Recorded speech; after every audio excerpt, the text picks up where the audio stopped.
সপ্তাহের চতুর্থ কার্যদিবস বুধবার দেশের প্রধান শেয়ার বাজার ঢাকা স্টক এক্সচেঞ্জে লেনদেন শেষে তালিকায় শীর্ষে উঠে এসেছে খান ব্রাদার্স পিপি ওভেন ব্যাগ ইন্ডাস্ট্রিজ লিমিটেড।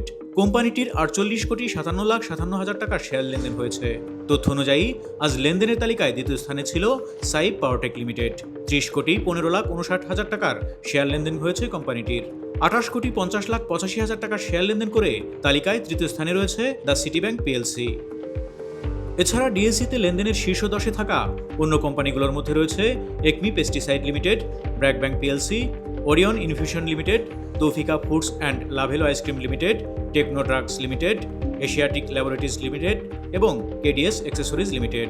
অন্যদিকে ডিএসইতে আজ দরপতনের তালিকায় শীর্ষে উঠে এসেছে Dhaka dyeing and manufacturing company limited. কোম্পানিটির শেয়ার দর 20 পয়সা বা 1.21% কমেছে। দরপতনের এই তালিকায় দ্বিতীয় স্থানে ছিল টেকনো ড্রাগস লিমিটেড। কোম্পানিটির শেয়ার দর 40 পয়সা বা 1.07% কমেছে। তৃতীয় স্থানে থাকা Apex spinning and knitting mills লিমিটেডের শেয়ার দর 2 টাকা 30 পয়সা বা 0.95% কমেছে।